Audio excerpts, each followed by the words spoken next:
Thank you. Okay. One more question for you folks. Did people get their checks?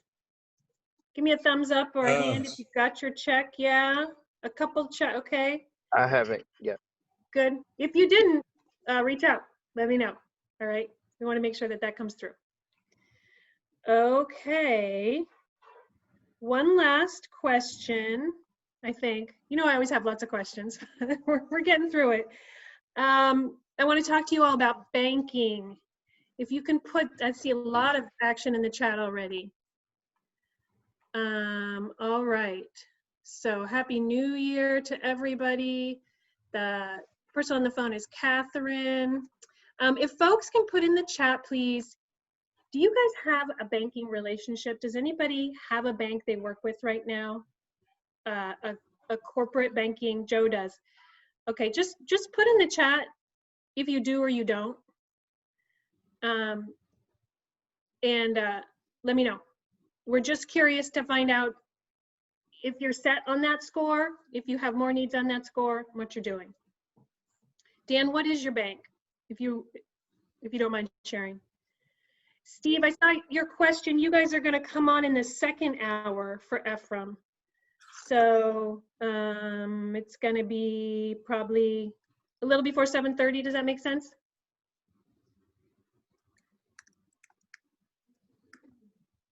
Okay. So yes, no, yes, yes, yes, yes. Okay. So several of you do, but not everybody. All right. Good to know. Thank you for sharing that. And there's one more technical thing I want to do. I am wondering, folks, if you have updated your Zoom, or if you've gotten the latest update, so that you are able to join a breakout. So if you can go down to the bottom of your Zoom screen, and if you see where it says more, and press that, do you see the option to join a breakout? Brendan does, Spencer does. Maria, no. Ashley does. Okay. So this is a functionality that we're going to use in a couple weeks. LaShawna can, okay? So see what you can do about updating your Zoom. We'll check it again next week because it's a new ability in Zoom. Instead of me assigning you, which has been crazy, right? Remember how we've been doing that? Now everybody should be able to join a room, okay? So maybe send me a note if you can't, put it in the chat, and we'll keep working on that so that we can get it to where everybody can do that. Alrighty. Thank you. I want to start with a couple introductions and check-ins. Hey, Josh, we haven't said hello yet. I want to know if you were mindful over the holiday. Oh, I was mindful and prayerful and nervous and scared for democracy. And now I'm feeling hopeful. Lovely. I'd like to be there with you. I'm trying to get there to hope. Trying to get there. Great. All right. The other person I need to call out today, you, I am sure, know his name. We are very lucky tonight to finally be joined by our program assistant for the Center for Innovation Entrepreneurship. Mauricio Vargas is here with us today. Everybody give him a shout out. Hello, some applause. Hey everyone, I'll be back. Happy to meet you all. Looking forward to this experience. Should be a lot of fun. Mauricio has been behind the scenes with us for a long time. He had some time off that we had to do, and we're so lucky to have him back. So know that you can go to him for help. He's always available, and we really appreciate all his help. And he'll be on here from now on our Zooms. Okay, so now without further ado, I am really excited to introduce our instructor, our guest for tonight. We have Neil Davis with us. We are so lucky to be able to learn from Neil. If you don't know Neil yet, it's about time. You're gonna love him. He's a busy man, okay? So his background, his history comes from TEDCO, where he worked for several years. He also was a vice president at ETC, and he has a long history in corporate America. He worked for Fortune 200 companies. Most recently, Neil's been doing more his own thing, and that includes the Loyola Crisis Navigators, which is something that he helped me spin up, that we put together, and he's been a volunteer with us for that, and he's been an amazing support for all kinds of companies in Baltimore. He also works with Innovation Works. He works with the Eastern Shore Entrepreneurship Center. He works with the University of Maryland at Baltimore, where he's a lecturer, and he's also a part of the Maryland Tech Council. So you can tell already this is a guy who really has his finger on the pulse of what's going on in the state in terms of entrepreneurship. He has great experience. He's been a great advisor to me at Loyola since the beginning. He's one of the first people I met and just has always been a super supportive and fun person to work with. So I'm really happy to introduce Neil to you tonight, and he's going to be talking about one of the most important things for all of us and for you guys as you grow your companies, and it's really the human resource piece and your relationships with your teams, with your board, okay, and building all that up. So without further ado, Neil, please take it away, and thank you so much for being with us tonight. Great. Wendy, thanks a lot. It's always a pleasure working with you and Mauricio. I love what you guys are doing there at Loyola. I love this new program, cohort number 2, right? Is it 2 or 3? Cohort 2, cohort number 2. So thanks for inviting me tonight. I think I've got some good information to share with you guys. Let me just let me share my screen, and we can get rolling here and keep you all on schedule, okay?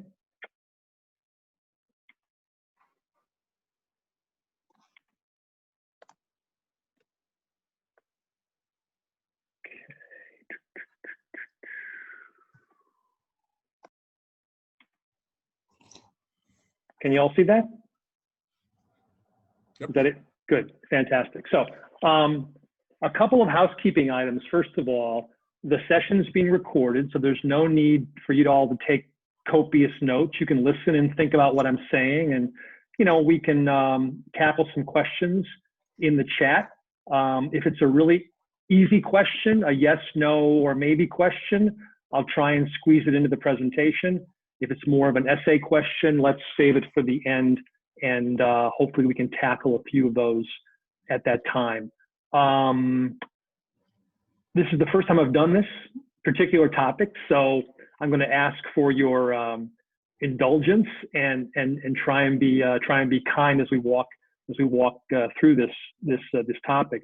And lastly, you can get a lot of conflicting opinions, a lot of other advice on this topic, these topics. First of all, you can take graduate degrees in both these topics. So for heaven's sake, this is only an overview with some practical tips. But I think what I'm about to talk you through here is really good, between the lines, middle of the road advice. And I think it's actionable. I believe you can take it home with you and put it into play tomorrow morning. So that's my intent here today. As we go through this. So let's go to the agenda. We're going to talk about 4 topics tonight, okay? And the first one is the role of the founder or co-founders, as the case may be. The second one is the board of directors. The third one is advisors and the advisory board. And the last one is other growth resources. I'm going to spend most of my time on number 1 and number 3 in terms of our time allocation. But these 4 topics really cover, I would say, a good 80% of the questions that I've received over the years on this topic from entrepreneurs. So hopefully by going through this, we can really hit the high points and send you away in a better place than you started out tonight. Okay, role of the founder. You guys are all founders of your businesses, all 13 businesses, and there are expectations out there of you as the founder or as the co-founder. And those expectations, there are a lot of them, but the four big ones I want to talk about tonight are that you own the sales process, you own the fundraising process, you own internal and external communications, and perhaps most importantly, you own the developing culture of your new company. Let's drill into all four of these a little bit more carefully. On the sales side, you're expected by the outside world, investors, other people, to deliver those first customers, okay? The early adopters, the early traction, and the first customers to actually write a check for what you're doing. Now, you're not going to own that forever.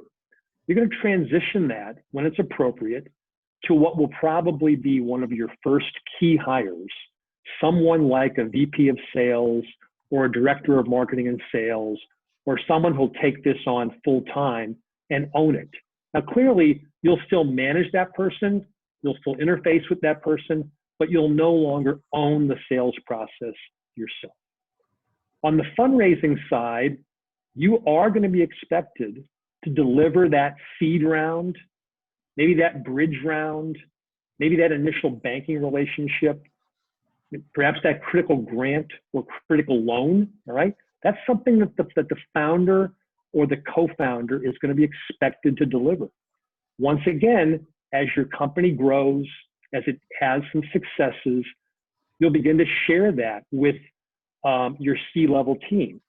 And once you make a key hire, someone like your chief financial officer, you may well offload that responsibility onto the CFO. You and the team will still be a part of the process. You'll always be a part of the process, but once again, as your company grows and matures, you'll no longer own that process.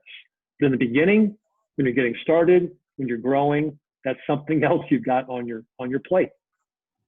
The third element and the fourth element, communications and culture, I think are really interrelated, but I've broken them out here separately. You're going to also own communications, and you're going to own that going outside the company, external communications. And what I want to talk about tonight is the importance of owning it inside the company. As you begin to add employees, you'll find, if you haven't already found this, that employees are desperate to be communicated with. They crave information. They want to know what's going on. They want to know what's happening with the company. And it's up to you to create a dependable, reliable cadence of communications, written communications and personal communications, that makes all the team members feel like they're part of the team and they're included in the process of growing this business.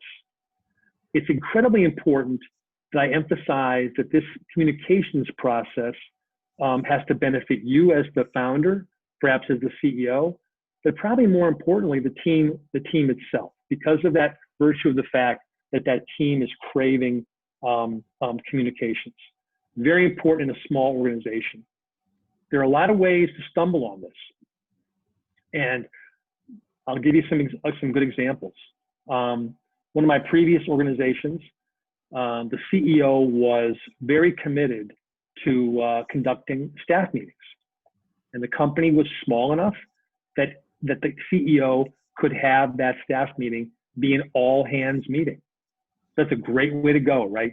20 people in a room every Monday, 10 o'clock in the morning. He gave folks the opportunity to come into the office, get some things out of the way, put out a few fires, clear their heads, and come to the staff meeting.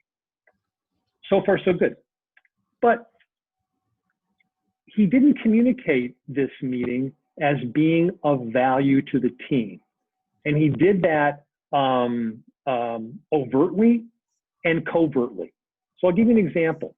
From time to time, he would cancel the meeting without saying why.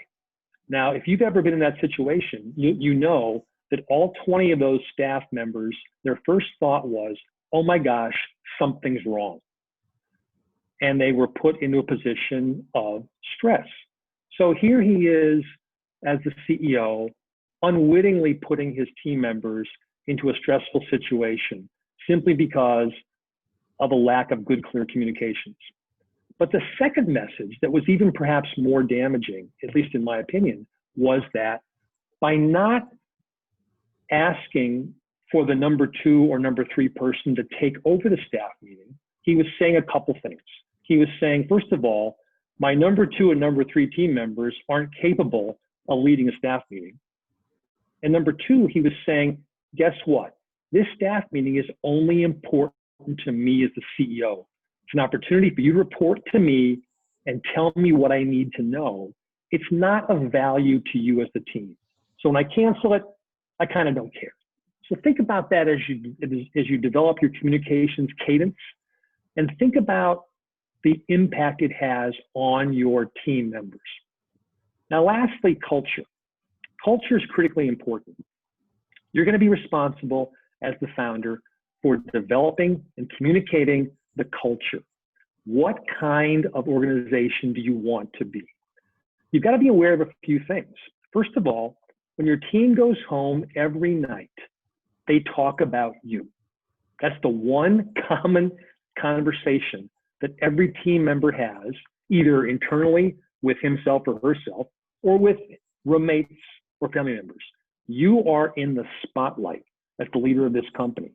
So your communication style, how you reinforce culture, it's on display. And you've got to conduct yourself in a way that turns that into a positive.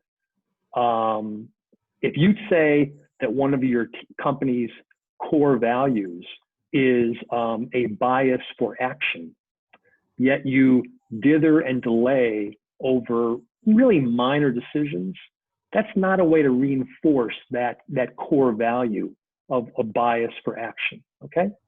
You also have to be really cautious about how the expansion of the team affects culture. I've seen all too many times when the addition of one individual can destroy culture. You can't believe how fast this can happen, all right? And that gives rise to this old saying, hire slowly, fire fast. You want to make sure you're really bringing people on board that are going to reinforce culture and be part of making your organization bigger, better, faster, and stronger. Now, I'll give you an example. I worked for a guy one time, probably the best boss I ever had, larger organization. And when key hires were made, he really let the team decide whether or not this person was a good fit from a technical capabilities, resume, experience standpoint. But he always did the last interview for a key hire. And he talked about none of those things. The only part of his conversation that he cared about was making sure that individual was a good cultural fit. He asked questions like, where'd you go on vacation last year? What book are you reading? What's your favorite TV show? Do you play any sports?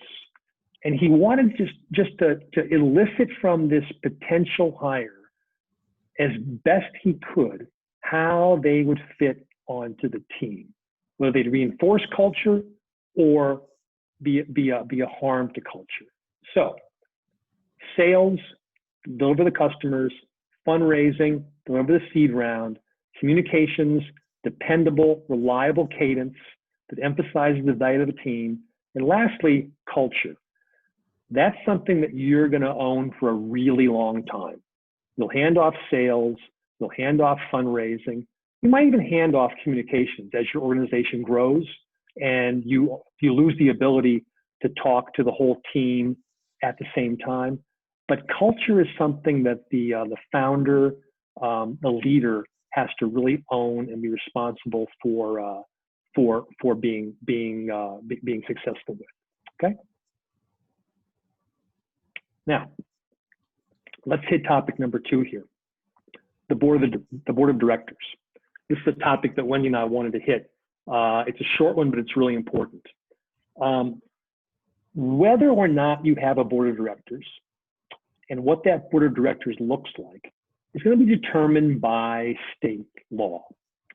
If you form a corporation, for example, in Maryland, Maryland law requires you to have one director. That's probably going to be you as the founder, and you might want to have two if you are co-founders.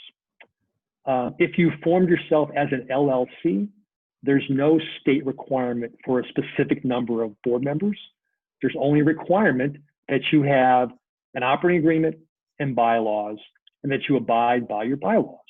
And your bylaws may say, establish a board of directors with at least two people, and that's what you're going to do. You're going to establish this board so you're in compliance with your bylaws.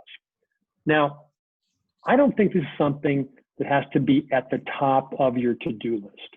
I don't think a board of directors is a major concern until you are about to raise bridge or Series A funds, because those investors will very, very likely want one or two board seats.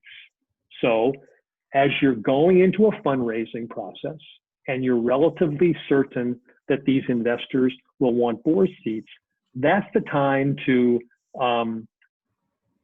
probably expand your board a little bit so you've still got the right number of folks that are on your team, and the board members who are investors have a respectful place on that board.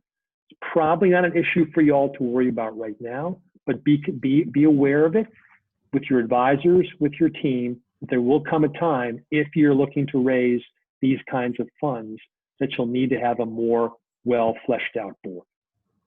Okay, let's move on to the third topic, advisors and the advisory board.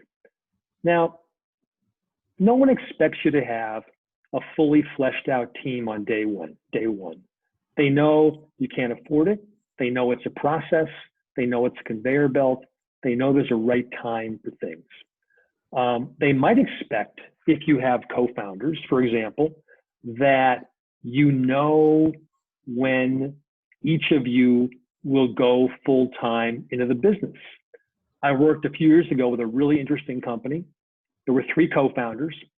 The first co-founder went full-time on day 1, and they established among the 3 of them really clear, measurable, mutually agreed upon milestones that the new business would hit. And the fact that those milestones would dictate when co-founder 2 and co-founder 3 left their jobs and went full-time in the business. So when they talked to people about this plan, it gave folks a lot of comfort. They had really thought this through clearly. They had a good plan. So while no one expects you to have a fully fleshed out team on day 1, they do expect your team to be stage appropriate. And they also expect that you're going to know who to hire, when to hire, and why you'll make that hire.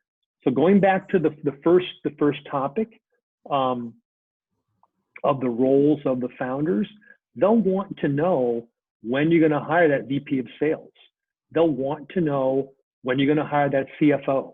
What's the milestone? What's the environment look like when that hire is going to be made? And when you do make that hire, what kind of person are you looking for? There's also an expectation that you should be working at the top of what I call the value pyramid. You should be working on things that really matter: sales, traction, fundraising, culture, communications, okay?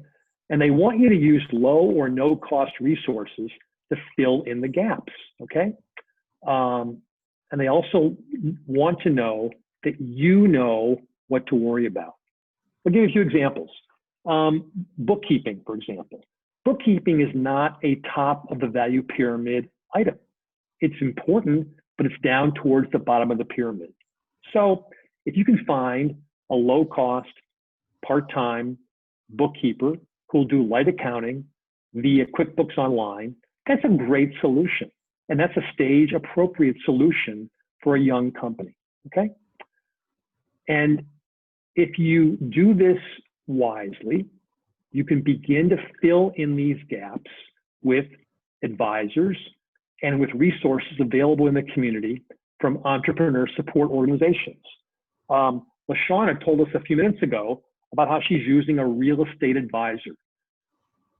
Very few of us are experts in real estate. We talk about it, we think about it, but when it comes right down to finding office space and writing contracts and what that price looks like and how these formulas are structured, you can get yourself into a lot of trouble. So using an advisor like that is a really smart move. It makes a lot of sense. There's a situation where she identified a gap, she found an advisor, and she's comfortable that that advisor is helping her plug that gap. So let's dig into this topic a little bit more. What kind of advisors do you need? Well, there are a couple of roles that I think are fairly typical for young companies. You probably want to have someone as an advisor who can speak with the voice of the customer. If you're selling a medical device to hospitals, it'd be great to have an advisor on your team who's got some experience in hospital procurement practices.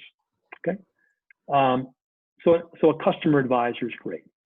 A leadership advisor is great. If you're a new leader, you may want to have someone in your corner who can advise you about leadership, about communications, about culture. Very few of us have raised investment. So having someone as an advisor who's done that successfully at the same stage you're at, from the same kinds of investors, is really important. And then lastly, as you grow a little bit more, you may want to have an advisor who's got some expertise in the finance and accounting space. Now, this is really important. You're going to want, as I said before, you're going to want your advisors to fill in the gaps on your team and in your expertise. So for example, if you ran a sales team for a software company for 8 years, you probably don't need an advisor to tell you about your go-to-market sales channel strategy. You know that. If you've worked for 3 previous startups, and at each startup you've successfully raised a seed round, you probably don't need an advisor to help you raise that seed round for your new company. So make sure you're filling in gaps with these advisors. Now, compensation is always an issue. People all the time will text, email, and say, I want to bring this advisor on board, and she wants 15%. That's patently absurd, okay? There's a compensation rubric that's pretty consistent across the country. It's pretty consistent here in the Mid-Atlantic area. And while it's negotiable, if you've got an advisor that you want to bring on board who's really a home run hitter, we're talking about equity, probably common stock, in the range of 0.2 to 1.0%, and probably more like 0.4 to 0.6%. So we're not talking cash, we're not talking 15%, we're talking relatively small amounts of equity that typically takes the form of common stock. So what are you assessing when you look at a potential advisor? You're looking at quality, relevant expertise, what level of engagement you need, and what stage your company is at, okay? And this is a really important choice for you because the choice of advisors speaks volumes about you as an entrepreneur and as a founder. So it's very important to think this through very carefully and simply not add someone to your PowerPoint that you met last week at the grocery store who said, oh yeah, I'd love to advise your company, sign me up, okay? And lastly, why do you want to do this? There are a lot of reasons, okay? We've talked about some of them, and they all fall in the same basic category. Support with funding, a sounding board for you, advice and counsel, help with networking, opening doors to customers, opening doors with funders, using their influence, right? A prestigious name or a prestigious title, unbiased input on a problem, and lastly, validation of decisions you're about to make. So a good advisor or a good advisory team can do all of those things for a founding team if they're used properly. Now, a few more thoughts. What about advisors versus the advisory board? Well, clearly the advisory board is a lot more formal than simply the use of advisors. We usually see advisory boards, frankly, in a highly scientific endeavor, say drug development, vaccine discovery, things like that. We'll have scientific advisory boards established from a very early stage. It lends credibility to the startup. It lends credibility to the patent portfolio, things like that. And investors sort of expect to see that advisory board established. As you grow and get bigger, companies will often establish customer advisory boards. They'll establish an advisory board that meets regularly of key customers that literally advise you on customer-related decisions and actions you're thinking about taking. So I would suggest for this cohort, you're probably looking at advisors, single advisors, maybe a couple of advisors, versus the formality and associated cost of an advisory board. Now, a couple of cautions. Like I said earlier, it's easy to get names of advisors on a PowerPoint slide. There's got to be a so what associated with these individuals. And your choice of advisors, and frankly, service providers too, reflects on you as an entrepreneur. For example, we talked a few minutes ago about finding that part-time bookkeeper who does light accounting, and maybe he's up in Bel Air and he has a QuickBooks Online account. That's one thing. But if you're Uncle Pete out in Finksburg, who retired 5 years ago as a real estate attorney, is doing your patent filings, that's a problem. That reflects negatively on you. Those patent filings are up at the top of the value pyramid. You've got to have the right name of service provider managing that effort for you, okay? And it goes with advisors too. So if you're going to add someone, do your due diligence. How will that name help or hurt your presentation or the vision of your company, okay? One of my favorite questions as an investor, I almost always ask it, is give me a specific example of how this advisor helped your company in the past 30 days, all right? So don't just put names on slide 9 that aren't delivering on that so what question. The best answer is, wow, Ms. Smith opened a door for me with Johns Hopkins procurement, or Ms. Smith introduced me to 2 seed investors and one of them has asked to see my deck. Those are great answers to that question. And as you're establishing your advisors, ask yourself that question, and ask yourself that question regularly. Okay, last topic, and it's related to this idea of advisors and how you get low and no cost resources. And that is the fact that there are a large number of growth resources in the Maryland area. You guys had decided to make yourself a part of Baltipreneurs. That was a good decision. It's a great resource. And so you made a wise choice.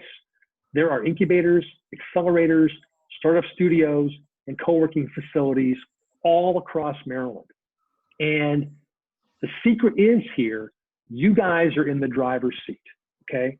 There are more of these entrepreneur support organizations out there than I believe there are good quality companies. So you're in the driver's seat. When you're thinking about affiliating yourself with one of these ESOs, know what you need and ask the support organization how they're going to deliver it to you. If you need regular access to a legal clinic, ask for that. If they don't have one, move on. If you need introductions to seed investors, tell them that and ask them with which investors they have good relationships, and then ask for references of companies they've helped raise money, okay? This is no time to fool around. It's an important decision. It's going to take some of your time. It might cost you a little bit of money. So know what you need and ask for it. To me, one of the critical must-haves of any company of the 13 of you is a really solid funding strategy and timeline. And that timeline should include sources, amounts of money, the process to raise, and deadlines. Okay, I hear so many stories from people. I heard one just about 2 weeks ago from an entrepreneur, and he would have been a fantastic fit for one of the accelerators here in town, and he missed the deadline, didn't know about it, right? There are other funding opportunities that have deadlines associated with them. You miss the May deadline, you wait till October. So I think that's one key question that you should be asking as you look at growth resources around the community.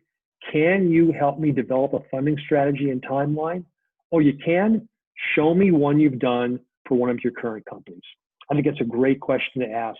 And it's just really important to know that I think you guys are in the driver's seat. There's just too much going on here. There's too much changing, too many good things happening in Maryland and the Mid-Atlantic for you to be aware of them all. So you need some help. And a great way to get that is through some kind of entrepreneur support organization. I'll give you a good example. 2 weeks ago, TEDCO announced a new $5 million fund. It's directed at rural companies and underrepresented founders who've been impacted negatively by COVID. So that's an opportunity, and that's something that the entrepreneur support organization that you're considering should know about, and they should be able to curate your interaction with TEDCO on that topic. That's merely an example, right? But I think it's a good example. So we've covered a lot of ground here. We've talked about the role of the founder. We talked about the board of directors. We talked about advisors and the advisory board. And lastly, we've talked a little bit about where else to get help, like the entrepreneur support organization. So I'm going to stop sharing my screen, and I hope we have a few minutes to answer a couple questions if there are any. Okay.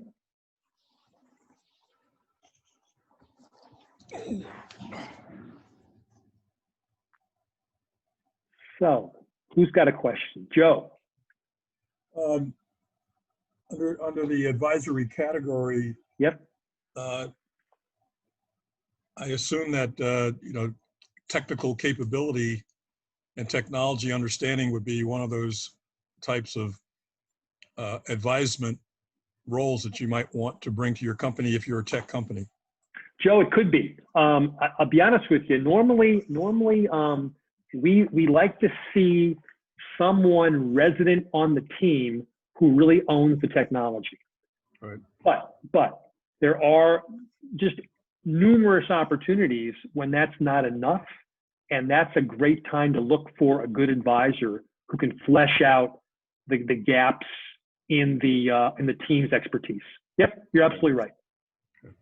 Yep. Neil, I want to understand the hierarchy. Yes. We started with board of directors, and Yep. now I heard the message there that you don't need that when you go to funding. You don't need to have that locked in yet. I don't think so. But I think you did say advisors, I might want to see that, right? So am I hearing that right? Yeah, you are, because I think the board of directors to me is more of a corporate structure thing, right? When you approach a pre-seed investor or a seed investor or a bridge investor, right? You're never going to have a fully fleshed out C-suite, right? You can't afford that yet. You're not at the stage where that makes any sense. So the investor's going to want to know, okay, Wendy, how are you plugging those gaps? All right. I know you shouldn't have a CFO, but do you have access to a part-time advisory CFO? Okay. So that becomes, I think, a really important part of the pitch. Okay. How do you plug those gaps? How do you plug the gaps?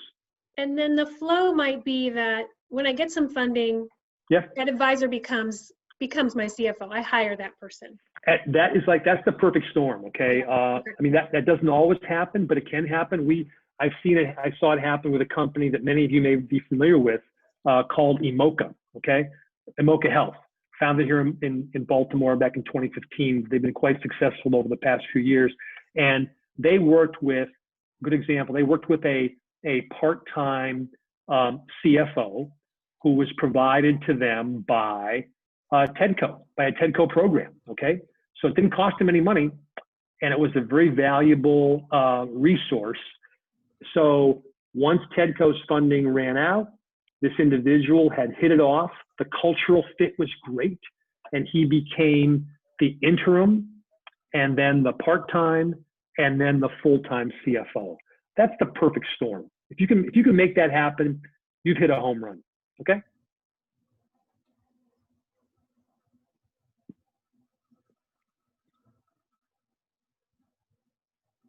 What else do you guys want to know about this stuff? Anything else?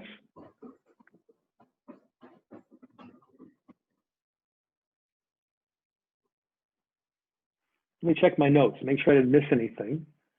I should have said hello to Jackie Albright. I didn't do that. Sorry, Jackie. Thanks for joining, Jackie. You got it. Feel free to weigh in.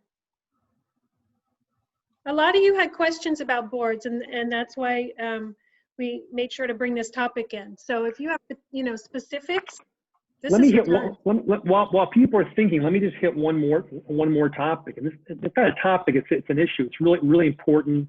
And I've seen it really, really bog down companies. So if you, when you're a founder, or when you're co-founders, like Dan and Kelsey, right? And in the early days, right? You're doing everything, okay? You're getting customers, you're building alginate devices, you're mixing up algae, right? I mean, you're raising money, you're fixing the fax machine, right? You're doing everything, right? And then what happens? As you begin to hire team members, okay? It's really important that you as a founder or as co-founders begin to create and craft roles for yourselves, all right? And why is this important? Okay, one of my basic rules of management is that every employee deserves one supervisor, okay? There's nothing more disruptive than Dan telling someone to do something at 10:30 and Kelsey telling that same person to do something else at 10:45. That drives people nuts, okay? And it can drive off your best employees.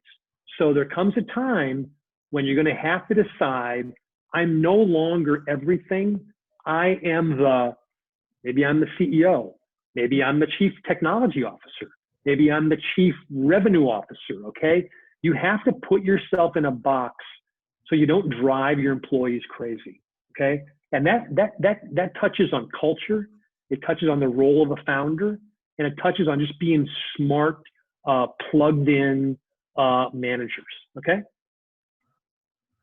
Not to pick on Alginare, but since you guys are right in the center of my screen, that was an easy one, right? Yeah, and good to see you again. But that's funny you mentioned it. We were actually just, we're putting our board together and making the formal agreements with them. And one of the things is like, okay, how do you, how much of the pie do we give them? And that slide on, between 0.2 and 1%. I mean, that's great to know, because it's a question that you don't always know who to ask or where to get the information from. So I appreciate that.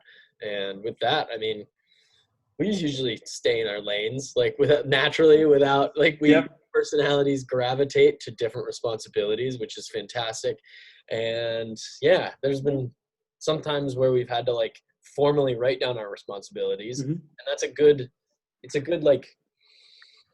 It was a good exercise because I think early on we were both so interested in everything that we you have to be. You've had no choice. You have to be interested in everything. Yep. But I think what really caused us to sit down was there was some pitch competition, and one of us would answer a question and the other would tag on an answer to that question. And we kept going back and forth, and the critique was like, you can't both answer the question. Right. And that's when we realized we had to like stay in our lanes of, okay, this is my area. I get these questions. This is Dan's area. He gets those questions. And that, I think that was a good moment where we sat down and we're like, this is your side. This is your side. Yeah. That's a great symptom of needing to do that. I mean, we actually saw a company pitch. I saw a company pitch maybe 3-4 years ago, and they weren't both answering the same question. They were arguing over the answer in front of the investors. So guess what? You know, no investment, right?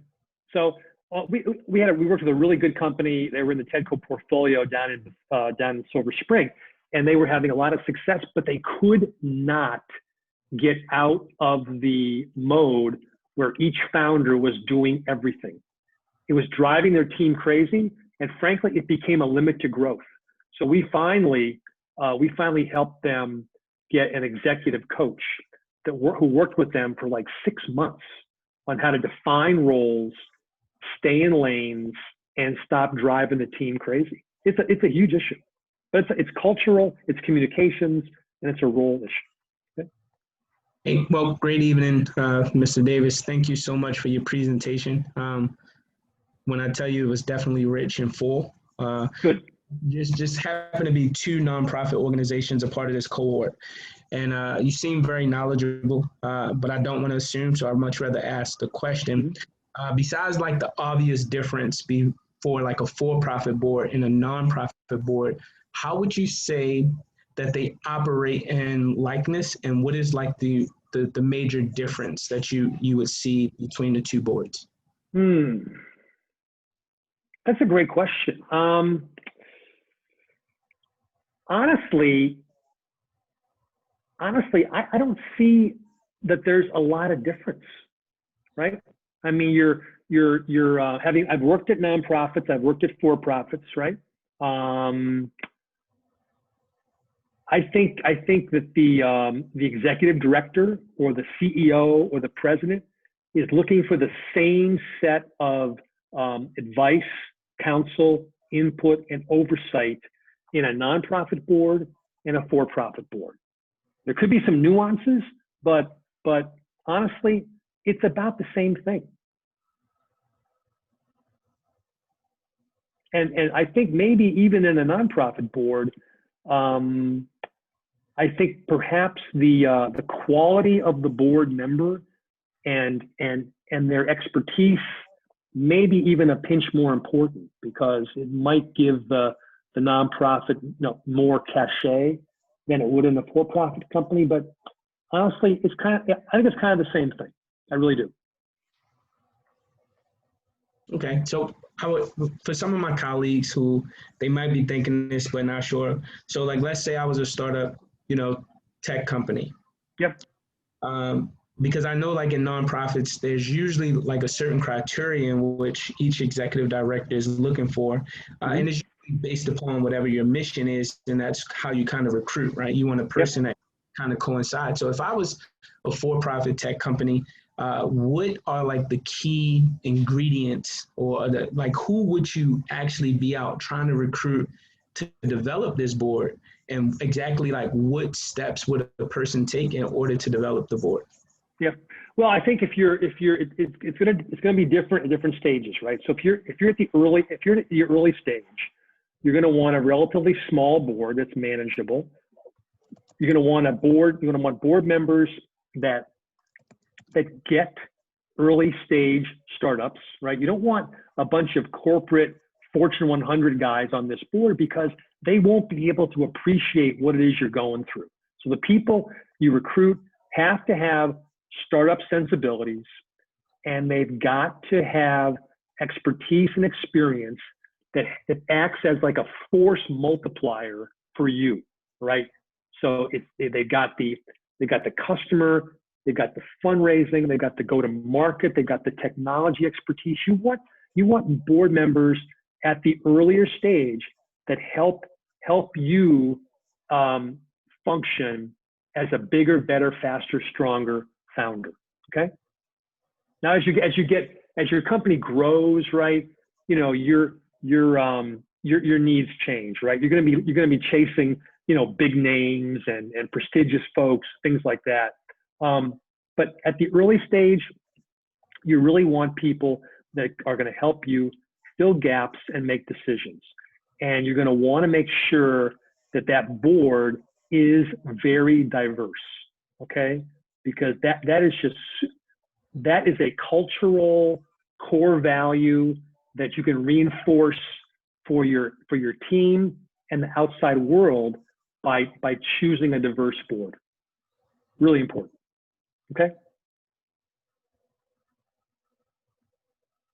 Neil, this image that you shared of the CEO under a spotlight is Right. is one that I'm really going to take with me. It's a lasting one. I think, you know, we all think, oh, if I cancel a meeting, I cancel a meeting, no big deal. And I think that's something that we all need to remember, that there's a lot of interpretation going on around anything that we might communicate, even if it's not direct communication, it's being interpreted. So not to make anybody paranoid, but definitely a place to be mindful, right? No, it's absolutely true. Yep. It's very true. I mean, we used to, this goes back, gosh, I mean, 30 years. When we used to make someone, and it's in a large company, obviously, but a frontline supervisor, we would say, look, you can be absolutely sure that you are topic number one around the dinner table every single night. What you've said, what you haven't said, what you did, what you didn't do, why you canceled that staff meeting, right? All those things, they all go into the hopper, and they all create a perception of you as a manager, as a leader, as a founder. It can be exhausting, but people who love it do it really well, and it shows. It really shows. Yeah, great thought. Okay, anybody have anything else before we close it out? We're gonna move next to the same theme presented by a couple of our cohort members here, but I want to make sure that everybody gets their questions for Neil before we move on. All right. Well, Okay. I know he put his contact info on the slide, right, Neil? Yep. Email me anytime. I'm happy to talk about really anything, but obviously this topic is good. Okay. Thank you so much for being here, Yep. Neil. It was great. I'm going to to hear drop from you. off. Thanks for having me. I really appreciate the opportunity to talk to you guys. Thanks a million. Good luck. Thank you, Thank Neil. you. Yeah. Bye now. All right, folks. So we're going to go further on this theme. We have Ephrem and Mentoring Mentors talking about co-founders, about teams, and about boards. So we're going to really dig in on this. These are just going to be short, 5 or 10 minutes each from your colleagues here. I encourage you to make this a discussion and weigh in on your experiences and your thoughts. Then we're going to take a quick shift, and I'm going to check in with you about the rest of our sessions. We have 3 more sessions after this. Some of them are kind of different, so I want to make sure everybody understands what's going on with those. And then the last thing we'll do tonight is we're going to talk about mindset. And I think mindset is a great follow-up to mindfulness. Blue Bone and Silent Venus are going to talk to us about mindset, right? Okay. So that is the plan. Thumbs up. All right. That is the plan for the rest of the evening. Steve is, I don't see Ephrem yet. Do you want Mayo to go first, maybe? Yeah? Okay. Mayo, do you feel good about starting out? Feel great. So, Good. you know, whatever I gotta do, I'm more than happy to do so. Oh, here. Okay. It's all yours. Do I have the capability to share my screen? I can give it to you.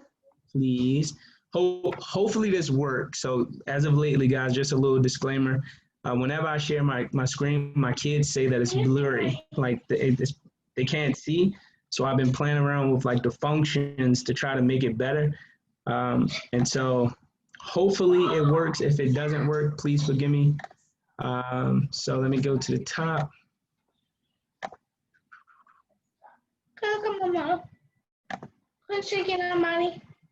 And you also have to, can you guys see that? She's shaking at mommy. Yes? See it? She's shaking at mommy. Yep. So I'm gonna hand my cell phone off to my son really quick, my special guest. And so really quick, everything that was just mentioned to you guys about boards are absolutely true. Now, I don't operate in the, yes, sir. I don't operate in the for-profit space. And so a lot of that information was new to me. What it almost seemed like, or what I clearly heard, is that those individuals from the board of directors actually are paid in to that organization, and they're providing a skill set, but they're paid. It operates a little bit different. And so I want to talk about the board of directors from a nonprofit standpoint, and why that's a lot different than what we just heard. So the what, the why, the when, and the who. And so I made I did this just for this group. I hope this worked. Again, let me know if you guys can hear it. If not, I apologize.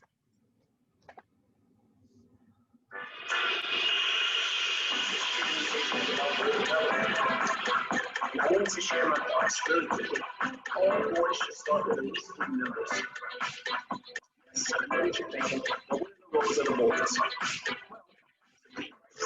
Well, fiduciary responsibility to help you raise funds, keep track of the books, and support your mission. There's many types of boards, but we choose our own one as a couch potato. Could you guys hear my voice?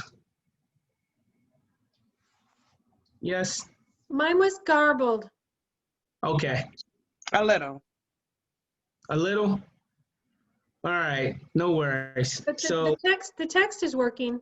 Like we can read it. Yeah.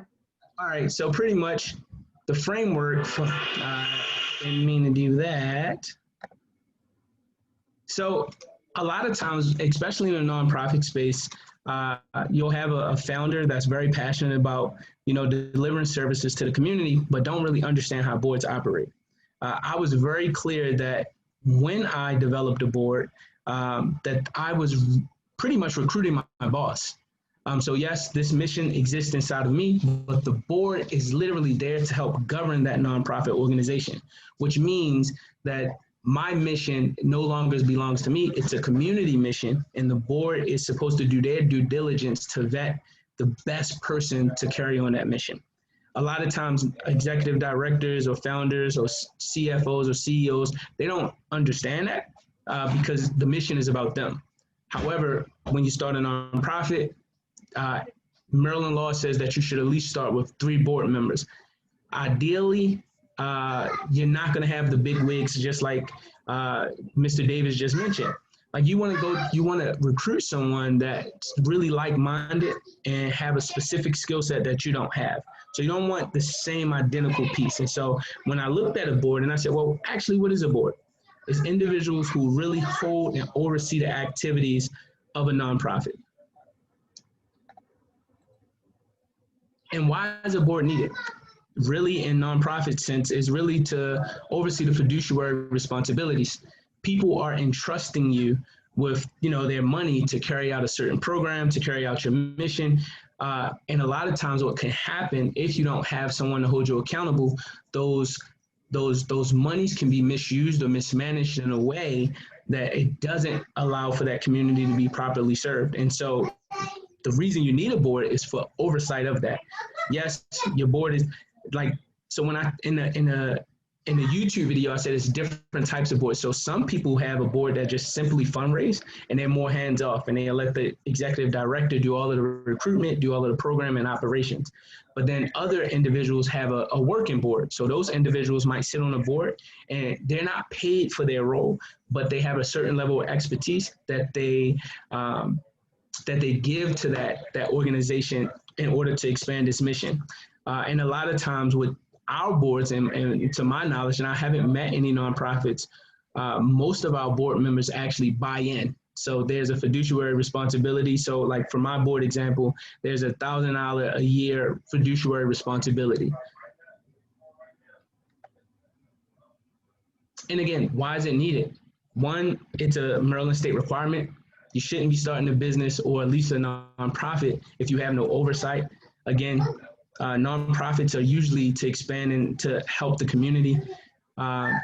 it just gives you a sense of accountability, a sense of responsibility.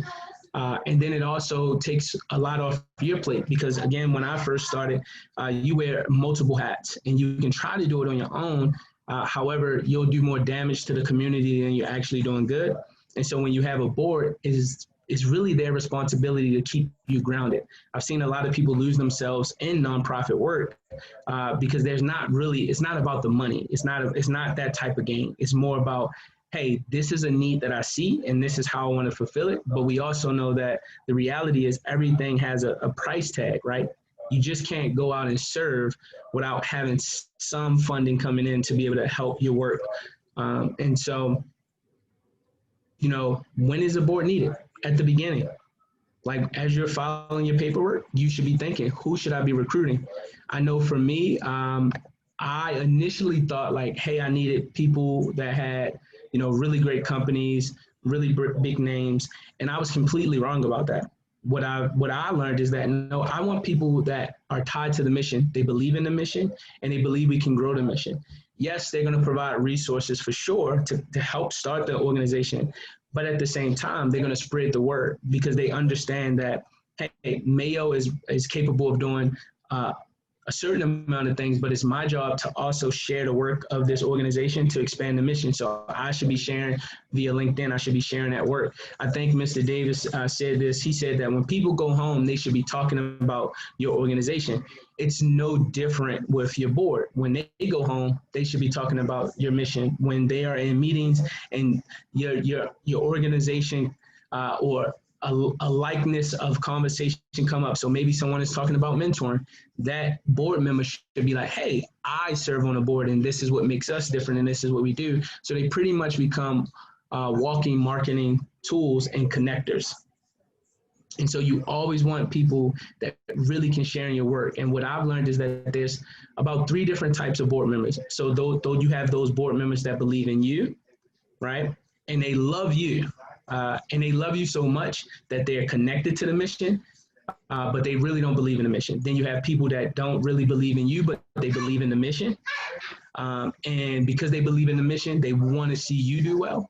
And then you have those who they believe in both. It's a combination of both. They believe in you and in the mission. And then you have individuals who might not necessarily buy into the mission. They might not buy into you, but they see the devastation with a community, and they want to see things do well.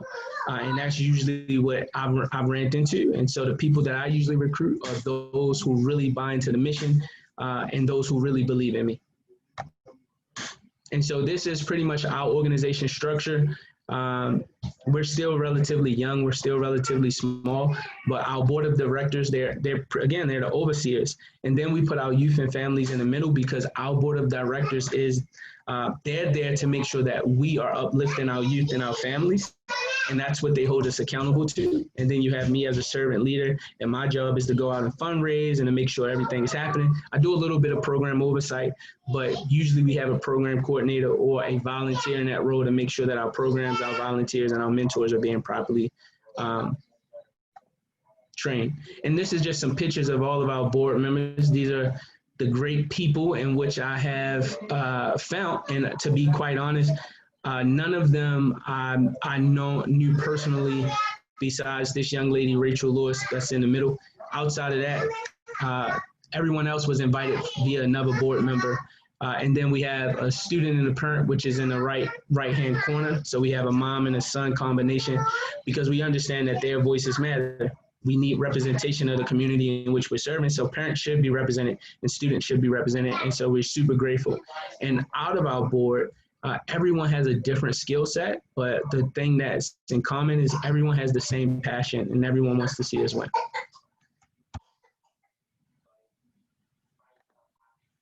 That's it. Mayo, that was so awesome. Thank you.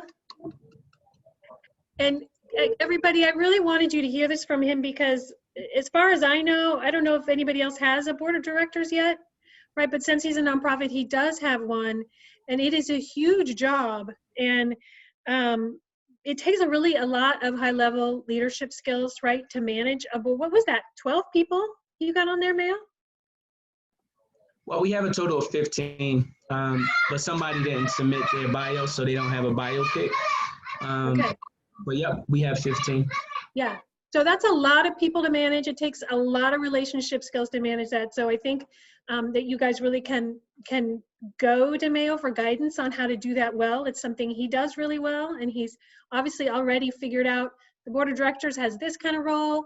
I have this kind of role, right? He's doing a lot of differentiation. This is exactly what Neil was telling us about make sure you know what you own and what other people own.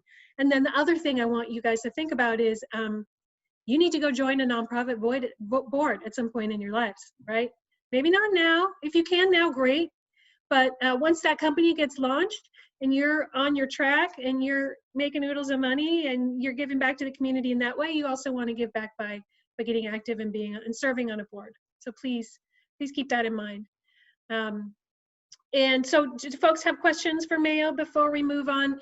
The Ephrem team is going to talk next about co-founders, since there are two of them, and also about building teams, because I think they have the biggest team of anybody in the group. But let's make sure that you don't have questions for Mayo before we move on.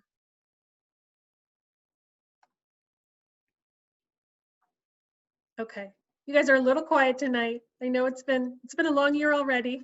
Okay, but you know where to find him. Okay, when your questions come up, because I don't know if you know, but your board can remove you too.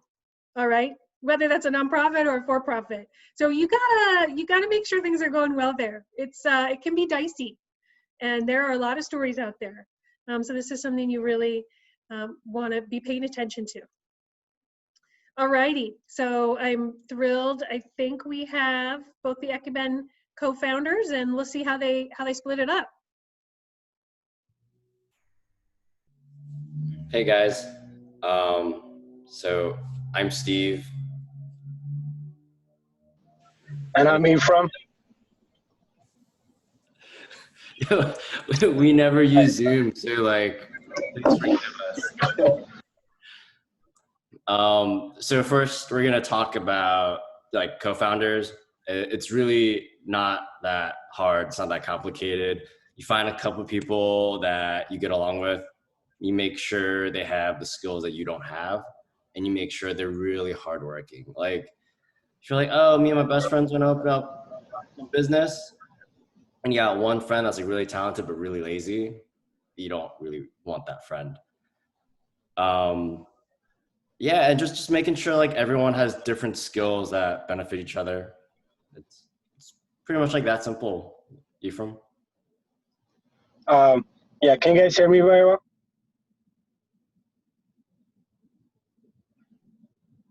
Steve, can you hear me? We can. Yeah, awesome. All right, awesome, cool. All right, sorry, I'm doing it from my car, so I don't know how well you can hear me. But yeah, so I think one of the big things with being like co-founder is just like finding compatibility with, you know, the person that you are, you know, starting this business, this venture with. And, you know, that may be in terms of, you know, how well you work together. That is like very important, as well as what your goals are. Even though, you know, you want to do the same thing, your goals, like your long-term goals have to align, and your vision for, you know, what your company to be have to align. And I think like that was like a very big thing for us when we started. I don't know how many of you guys know this, but there were 3 of us when we started this. And, you know, somewhere down the line, our third partner decided, you know, this is not like my, you know, what I want to do for like long term. And, you know, he had to exit, which, you know, just fine. We're, you know, we're still good friends and everything. But, you know, that was something that I guess that wasn't foreseen for the long term. And it was something, you know, it was like a learning curve for us a little bit. Yeah, one of the things I would definitely recommend is eventually somewhere down the line create like an operating agreement, and your lawyers are going to make it sound like super like fancy and super difficult, but it's not. It's just like an agreement saying like, hey, if you leave, this is what's going to happen, X, Y, and Z. It's pretty open-ended. It's supposed to be open-ended, and you guys just like figure it out. And luckily for us, like, well, when our third partner left, it was like pretty amicable. It was like very reasonable, but sometimes you do see like, you know, these exits tear apart companies. And we were really, really lucky that all of the founders were just like really good people, and we all really got along and had a common understanding about things. Does anybody have a question about that before we go on to the next topic? I would just say, as I'm looking across at the photos, I think we have more co-founders than we have solopreneurs. Because Lashana works with her daughter. We've got the Equalize team. There's 4 of you guys. Matthew works with his brothers. You know, Algin, we've already called out. So a lot of you know about this co-founder stuff. If there's anything that you're struggling with right now that you want to talk out, it's a good time. Hey, it's Tyrell. Can you guys talk a little bit about, you know, with 2 or 3 people, how you go about making decisions? You know, because sometimes you might disagree, right? But someone, you got to follow someone's lead. So how do you manage that dynamic? Yeah, ultimately there has to be like one person that ends up calling the shots. So our company is not really designed as a hierarchy, but in order to make fast and quick decisions, one person at the end of the day has to like make that final decision. So out of the 3 of you, someone's got to step up and be like, I'll be in charge. And when you're creating your operating agreement, they sort of gear it towards that way too. You know, you'll have like your managing partner, and then, you know, all the other people that are part of the company, which is like really great. I mean, you know, we own like a couple of like business, like Steve and I own like a couple of businesses, some with like other people that are like, you know, not Ephrem, but something else. But, you know, they all have like operating agreements, and all those operating agreements, you know, there is a manager for that business. And that, like, at the end of the day, you know, we'll sit down and we'll discuss, you know, whatever situation, whatever decision needs to be made. But at the end of the day, you know, you go based on your operating agreement. You know, if it says, you know, you resolve everything by votes, you vote everything out.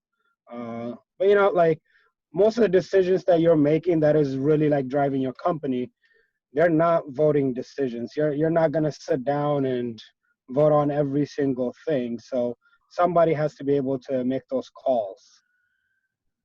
And you sort of have to give like, you know, those reins to like, somebody has to have it and just do it and go with it that way. And if you're not able to do that, you know, you got to make sure that your operating agreement is like, you know, very clear about like how you make those decisions. Mm-hmm. So like, additionally, you know, I think, you know, legally and technically, you know, we've defined who makes what decisions. I think, like, how do you all manage sort of the social dynamic of that? Because, you know, for context, I have a co-founder, but to be honest, I think I'm right most of the time, right? And that might just be a personal defect. But, you know, I don't want it to be a point of contention as we continue to develop the organization. And so, if you could speak from experience, like if you've had big disagreements and how, you know, do you just like manage that relationship and continue to move forward? So let me just make sure I got this correct. There's like 2 of you, and you think the other guy's wrong half the time, but you guys are doing what that guy wants to do most of the time? Or you guys? No, I mean, it's more of like, you know, you all are both, you know, pretty laid back. I think my co-founder and I are, you know, we're pretty sort of strong-minded at times, combative, which is a good thing because I think it's often constructive, but it can sometimes sort of leave the mood. It was a little bit of tension, you know, and as we continue to grow the organization, I don't want that to continue to be a point of tension, but I don't want to lose the constructive element of us, you know, really hashing out our differences and, you know, being able to disagree pretty vehemently and be comfortable with that. So, you know, are there examples of, you know, instances where you've sort of disagreed on big decisions, and how do you go about doing that without sort of fracturing the relationships? So for just like, you know, we're going to touch about company culture pretty soon, but this also touches upon that, is like in our culture, you have to be like well educated in your line of work. So like trust is big, and if you can't trust what the other person's saying, then you don't really have a team anymore. And to be able to trust, like I whenever Ephrem makes a decision, like I'm totally comfortable with it because I know he's put in a lot of legwork to do the research. He's not like, I feel like doing this, I'm gonna do it. Like that's not how it works. That's how you lose your business. So that's been our like fail safe, is that trust. And yeah, it's taken like years to get to it. Like E and I are practically like married. And it's taken like over a decade worth of counseling and therapy and trust to get to where we are today. But you know, that it works. I appreciate that. It's good to know it's a process. And I just want to pop in, I'm glad you said counseling, because I want to also point to something Neil said, which was about getting the executive coach for the co-founders. I think he was talking about a company in Silver Spring. So, you know, that is a great place to use a mentor or to use an advisor or find a coach who can mediate and negotiate, because it can be hard when it's just the two of you. You know, bring in other folks to help you have those conversations, I think is a great tool. Yeah, I think it's very helpful. While, you know, my passion and my love and my calling is definitely mentoring mentors, I think that I'm an entrepreneur at heart for sure. And I've even ventured out to do other things where I'm collaborating with like-minded people. And one of the things that we discussed is that if we have a mission and a vision, we should be aiming towards that. And the decision-making should be, how do we get to that? Another business in which we're just starting is pretty much like an investment team, because I'm trying to get into real estate. And one of the things that we all agreed upon is that, hey, if we're an investment team and someone is putting up a certain percentage that's higher than my percentage, then clearly they rank higher in the decision making. Because, you know, if a project costs us $50,000 and I only put up 5 and they put up 30 and somebody else put up 5, then, you know, because of their level of input, we feel like, hey, they should be the lead within that project. And I've also been a part of cohorts or collaborations where, you know, we tried to just say, hey, no one is the leader, but no one made that final decision. And one of the things that I realized quickly is, even though we wanted the mission to happen, there wasn't a commonality and there wasn't a sense of likeness, and everyone was kind of strong-minded and strong-willed. And the group eventually disintegrated, or we were so far removed from the mission, and it actually became toxic. And so when I just think about like co-founding and collaborating, is having like a clear understanding of, hey, this is what I'm capable of, and understanding like I don't know it all. And so you have to do your part, and I have to. It's just like being in a marriage, like Steve just said. Like, you have to understand that, like, you know, you're not your wife, right? Like she has a certain capability that you don't have, and she's not the husband, and you have a certain capability that she doesn't have. And when things start to create friction, that you should have someone that's going to be a lot more like, they don't have any intentions with any parties. Like, you know how most couples go see their best friends? That's not smart, because that's not a subjective approach. You want somebody that don't know you, that don't know anything about the business, and then you guys kind of lay out your priorities, and then they give you the best possible feedback, so that you can keep moving towards that mission. Hey, everybody. I'm loving this discussion. And hey, LaShawna, sorry, real quick. I got to jump in because I want to make sure that we give Jackie a minute. Jackie Albright is here. She is a mentor for us. And she's also helps out with coordinating the mentors. And she's going to have a quick word. All right. And then we're going to go back, and Ekiben's going to talk about teams. Sorry, I'm hitting my 12 hours on the computer, and so my eyes are not handling well. But yeah, I just wanted to say hi. I've been talking to Wendy over the break, and just a quick reminder that, I know she's going to talk about kind of the rest of the year with everyone, but just a good reminder to one, feel free to reach out to any mentors or team members that you haven't been able to connect with. Don't wait. Set those meetings up. I did it, and I know she's going to talk about what's coming up at the end of this month in terms of the ecosystem night if she hasn't already. But I did invite all the mentors and threw that on their calendar to join as well. And shared with them the public link to share with their network. I've been seeing a lot of people in my network share the ecosystem night with me, which is nice because I'm like, yes, I will attend. So just know that there's some good buzz happening in the community. But yeah, just wanted to say hi and Happy New Year. And we're this program's gonna be over before you know it, so don't miss out. And let me know if you need anything. Thank you, Jackie. Great to see you. Thanks for joining. Yes. All right, Patrick, I'll see you tomorrow morning. Bye.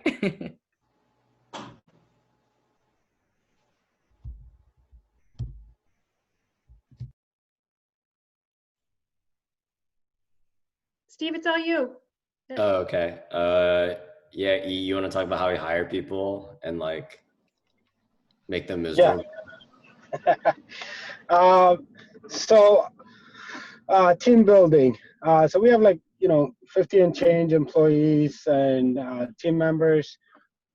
We, basically what we try to do is we try to create an environment where every person that walks, in this company leaves better, at the other side of it. So, we typically only hire when you start working at Ephrem, you get hired as a dishwasher, and that's it. You want to be a manager, you get hired as a dishwasher. You want to be a cashier, you want to be HR, you get hired as a dishwasher. And from there, we teach you everything that we know. We provide you the tools that you'll need to grow, and the rest is really up to you. Hard work will get you, we're true believers, and hard work will get you anywhere you need to go. And so long as you do that, you're able to accomplish that. And the way we build the teams is by that. It's hard work shows through and through each employee, and they're able to accomplish pretty much every obstacle we put in front of them. They're able to conquer that.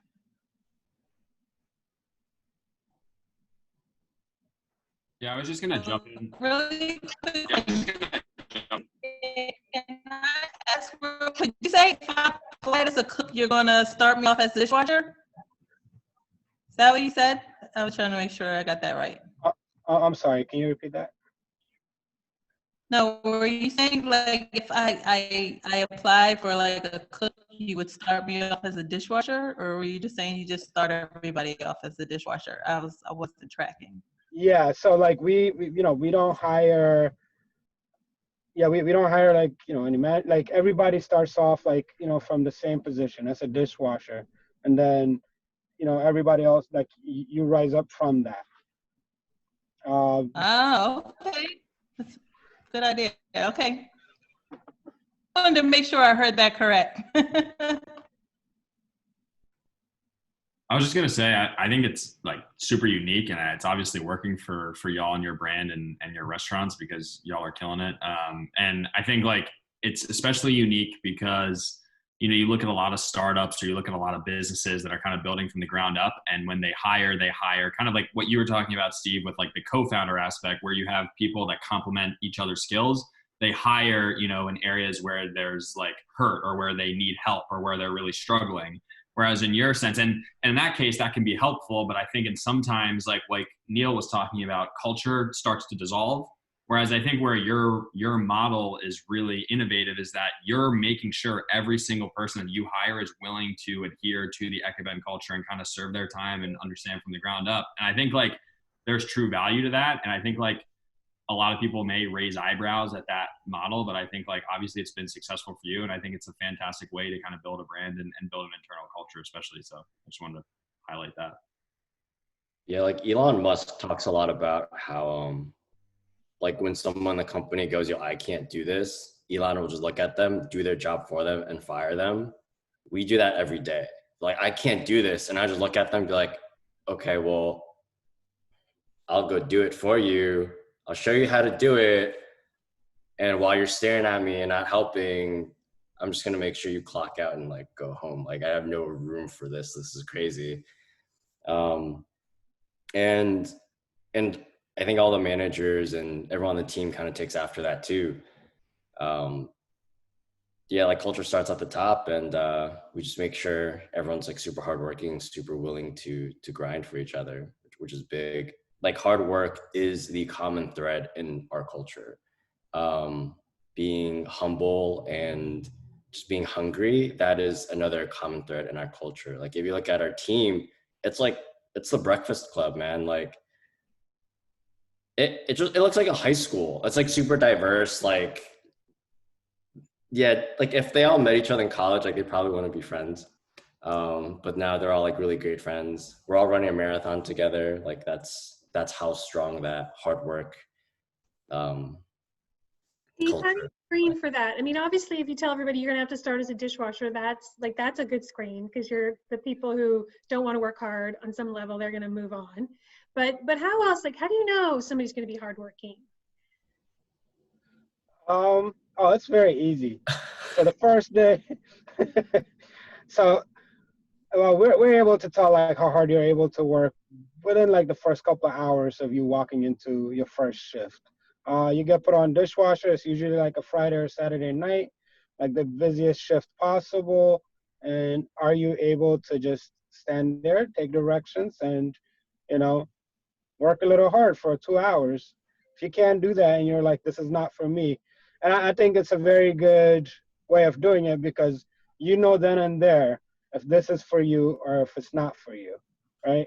And we don't want you to wait 2 months. I don't want you to be like here for 2 months and then figure out you just wasted 2 months of your life doing something that you don't want to do. Like, you know it in 2 hours. And we've had like too many people to count that have walked in, been there for like an hour and be like, you know what? Let me grab my knife bag and go home, because I don't think this is for me. It's such a nice knife bag too. It's like, damn, yo, you make $10 an hour and you have like $3,000 worth of knives in there. Like, what's going on here?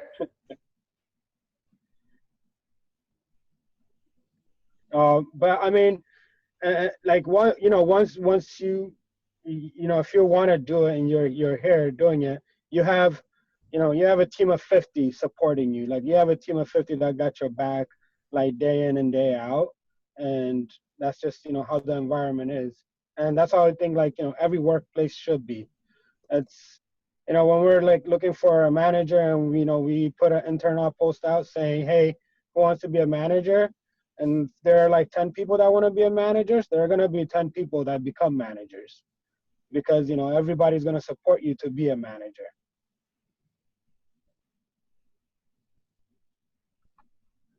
Really awesome. Any other questions about teams as you all think about growing and hiring?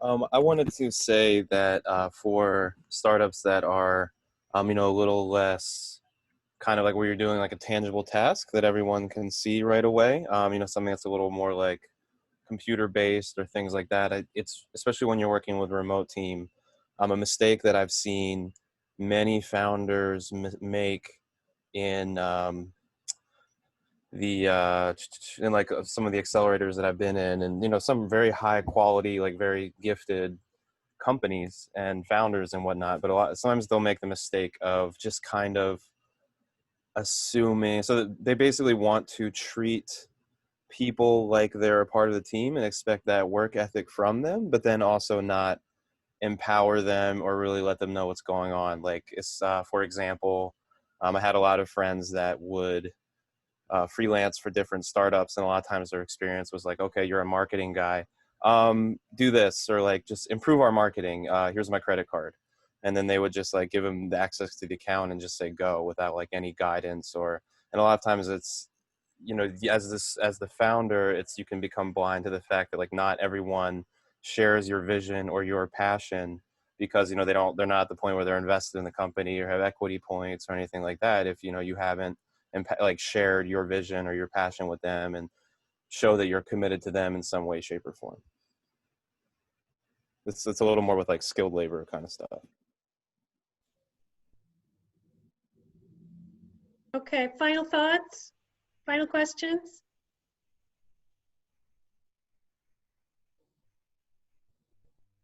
All right, well, thanks you guys, to you both. Thanks for joining us from your car.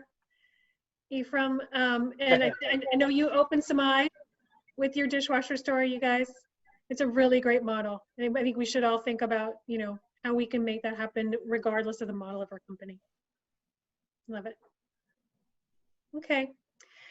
So we're gonna take a quick pause where I'm gonna do some logistics and housekeeping and just make sure you guys are all up to speed about what else is happening and where we are in the program. And then we're gonna go to mindset. Okay, so we're coasting into the final 20 minutes here. I'm gonna try to be quick. I think I'll screen share you guys with this email that I sent you so we can go over it. If you look over here, can everybody see my screen? Give me a thumbs up. Yeah, okay. So if you look over here on the left, I see 75% of recipients have opened this email. So a couple of you haven't opened it yet. Please do that, because there's a lot you need to know in here. You have a couple things due on Monday, all right? So that's here. I need on Monday from you your form, and I got one already, thank you, Mayo. And the form's attached here at the top. You just fill out your profile worksheet. It shouldn't take long. And you need to do a 2-minute video introduction. Just you talking, quick intro. We're gonna put both of those things together and we're gonna send them out to everybody who's coming to this ecosystem night. Okay, so everybody who comes to listen to Andrew Suggs, and we're gonna listen to him too, is also going to learn about you guys based on the information that you're gonna provide. So any questions about those two deliverables? The video and fill in the sheet. Okay, you got that? If you have questions, all right, tomorrow, Friday, yes, tomorrow's Thursday, Friday. I'll try to answer over the weekend. If you have a question then, let me just check the chat. Okay, all right, nothing there, great. So then the other part was just to know, well, do people understand what's going on with this event? I guess the other important thing to know is you're not meeting here. We're not meeting on my Zoom. You have to RSVP for Andrew's talk, okay? And that you're gonna get the Zoom for that. And that's in the first hour. And then in the second hour, we go to a different Zoom, and that's in that email. And you're gonna go there to do the breakouts. And you're gonna meet with Innovation Works, and you're gonna meet with TEDCO, and you're gonna meet with Impact Hub, and you're gonna meet with all these other folks, these other resource organizations, so they can learn more about what you need, you can learn more about what's out there, and then one of you is gonna get a grant. Okay, they're gonna pick one of you to get a $5,000 grant. And just so you know, the grant was given to us by TEDCO. They have rules about it because they're state funded. You have to spend the money first, and then they're gonna reimburse you. So that's how that grant works, up to $5,000. So before you actually accept it, we'll make sure that that's something you can actually use. But that's the plan for Ecosystem Night. And Andrew Suggs, if you don't know him, he's amazing. Read up about his company. It's awesome stuff he's doing. So he'll be super inspiring in that first hour.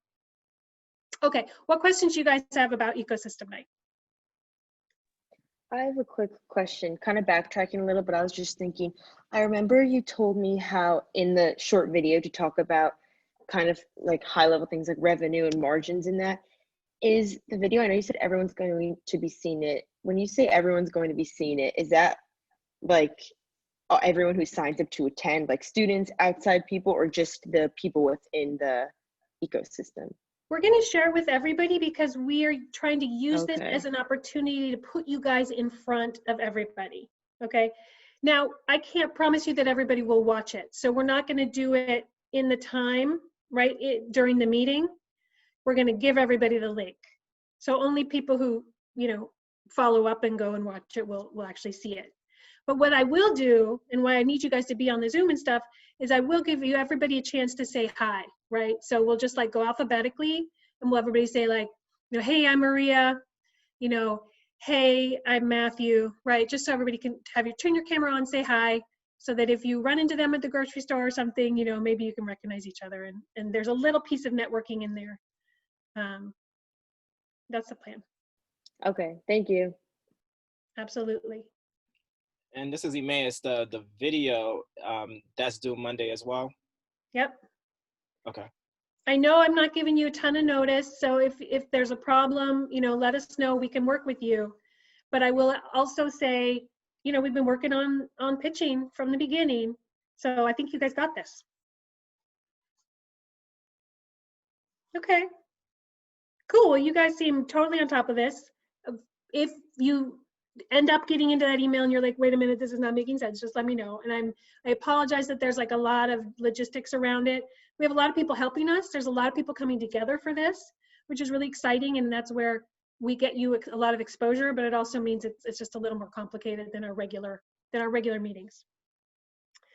All right. So next week is just kind of a normal week. We're gonna talk about goals and OKRs and software.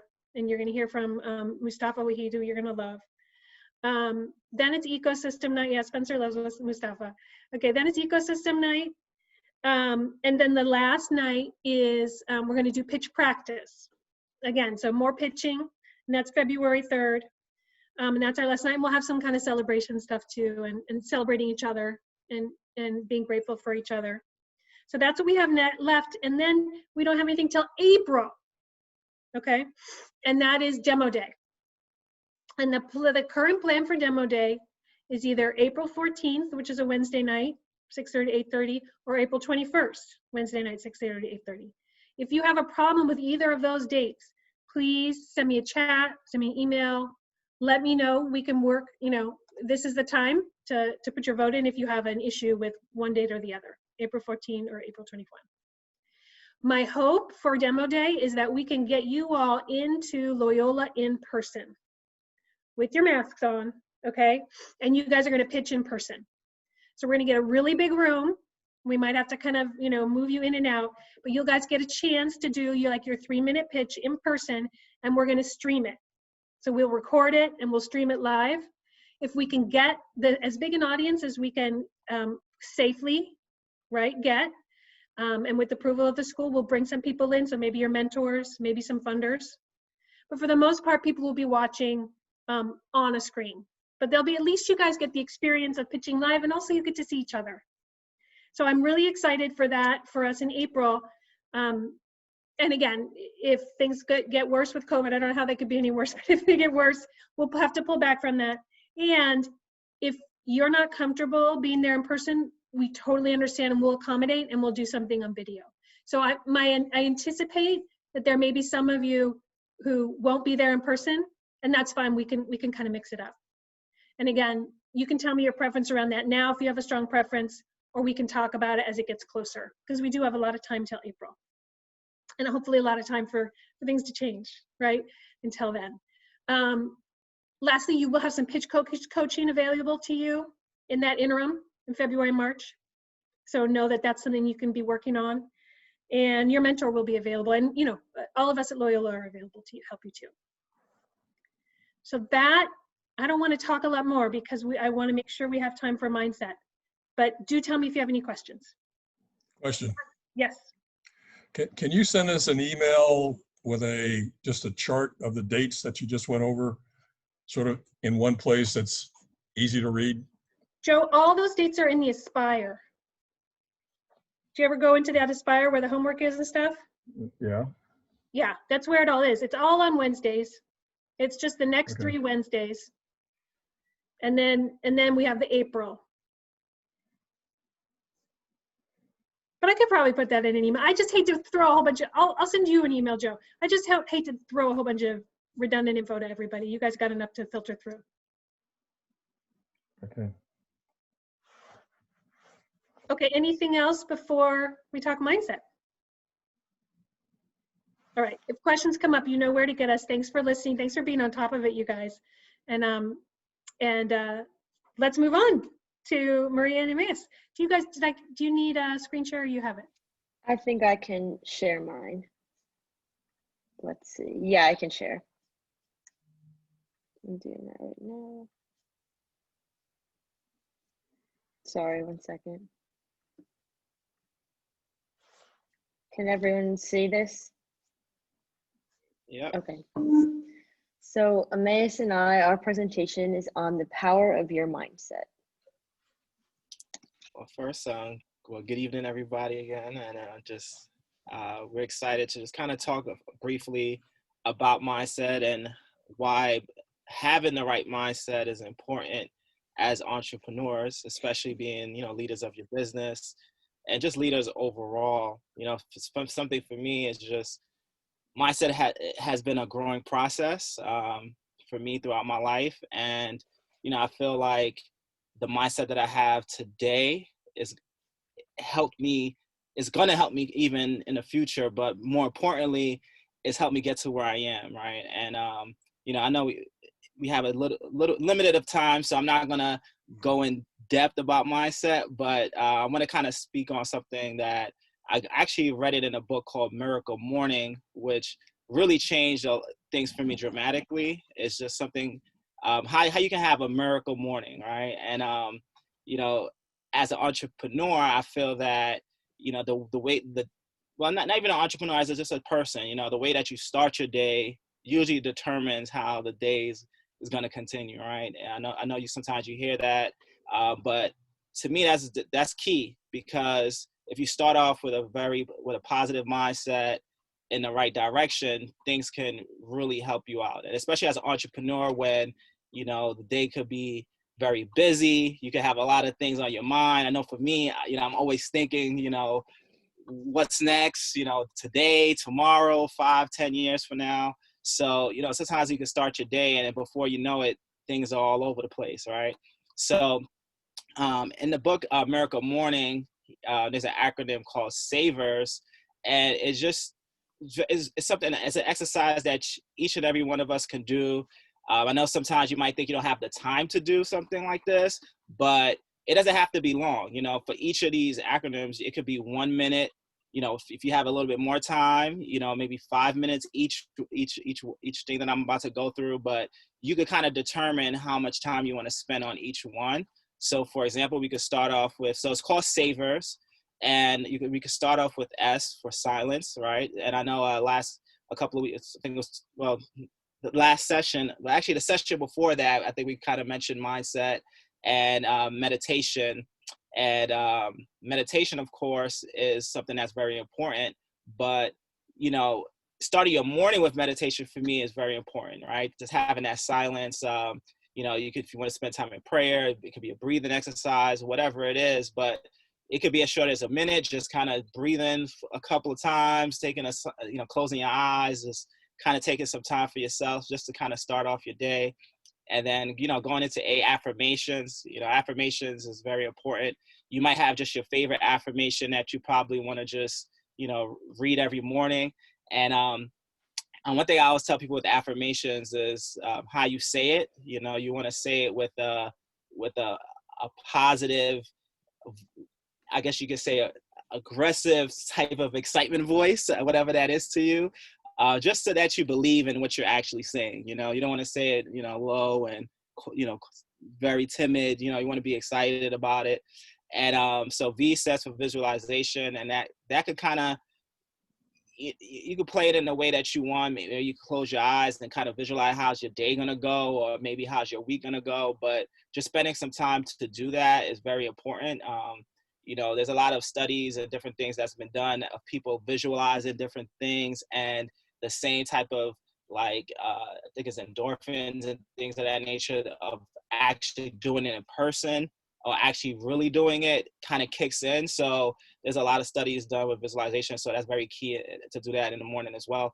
And exercise, to me, that's something that everybody should do. Just kind of take some time out. Even if you have a minute, maybe doing a couple of jumping jacks, right, really quick, just to kind of get the blood flowing and get your day going. Spending some time to read every morning. It could just be maybe like a paragraph in a book. For me, I don't like starting my morning with news, but maybe it's just reading like a news article or something of that nature. But just spending like a few minutes on reading, and then last scribing, right? Just journaling. Maybe your thoughts from doing the savers. Like, what was your thoughts? How did you feel that morning from doing the savers, right? So, like I said, this could be something that you to spend a minute on each each topic. You can spend 5 minutes. Eventually, as you start to do this and you start to enjoy it, it becomes like a thing that I do. It probably takes me like an hour. Honestly, I'm probably at 2 hours because I exercise every morning for about 45 minutes, right? So, it just starts your day off right and gets you in the mindset as an entrepreneur to win the day. I mean, if you could win today, you can win tomorrow, you could win the week, and then you could win, your life. So I'm going to pass it on to, our partner so that she can continue the mindset. So the next thing that Emmaus and I talked about are that struggles are only what you make them, and how it's all about the approach and the way that you go about facing things and dealing with anything that comes in your path. And a lot of behind the scenes goes into being an entrepreneur. As we all know, there's a lot of struggles people don't see. Maybe on the outside, what we share with people is that final product, that final service that we're giving. But what people don't see is everything that goes into that final product, the hours spent researching, looking into how to make that happen, how you're going to go about doing that. Do people actually want that? Where can I sell this? Where can I share this with people? And, people don't always see that. And that ties back to all about the approach. And, people aren't always there to celebrate your little accomplishments. And sometimes you're the only one that can celebrate the little things. And if you have that strong mindset and you believe in yourself, then that's what makes it all worth it. And also too, everything has a solution. I'm sure we've all ran into problems along the way. And when you're faced with a problem, you can go one of two ways. Either you panic, oh my gosh, how do I do this? How am I going to solve this? This needs to be fixed ASAP. Or, all right, how am I going to fix this? Let's figure out what I can do. I'm going to do this. I can do it. Believe it in yourself. I can get this done. And all about your mindset, it's a chain reaction and a domino effect. And this kind of ties back into what Emmaus was saying with starting the day off right. If you say, you know what, I can do this, and when you are faced with the problem and you believe that you can fix that, then that's going to impact an hour from then, the next day, and finishing off the day just the way that you started it positively, like Emmaus was saying. And how you react really impacts everything else. So then some questions that we kind of were talking about is, I know Emmaus got in depth on how to start the day with a positive mindset, and I touched a little bit on when you encounter issues, what to do to keep that positive and growth mindset. So if anyone wants to take a stab at it, how do you finish your day with a positive mindset? Is there anything that you do to kind of have that good headspace? Yeah, I'll shoot. And thank you both. Ironically enough, I wake up at 5:20 every morning and I read something spiritual. And I made a post today about positive thinking and how it's just as powerful as negative thinking. One of the ways that I close my day, I always close it in prayer. I always say it out loud what I'm grateful for. And there's a lot of things that I know that in my mind, for whatever reason, I'm not sure how it's triggered, like, you can't do that. And I always say it out loud, like, I will do it. I can do it and I must do it. And one of the things that I often do is I have like these socks with my sons on it in the back of my phone. It has my sons like on it. And they're my motivation for accomplishing my goals and my dreams. And so, I tie that positive thinking to them. And so even if I have a tough day, I know that I need to do it, I must do it, and I will do it because I want them to have a better life than I had when I was younger. And I want them to have a brighter future. And so that's usually how I end my day. Yeah. That's really That's good, great. actually. Yeah, thank you. Does anyone else want to answer that? And if not, we can kind of go into the second one. Okay. If anyone wants to still answer the first, you can. But the second question that we put together was, how do you keep a positive mindset when you're faced with challenges?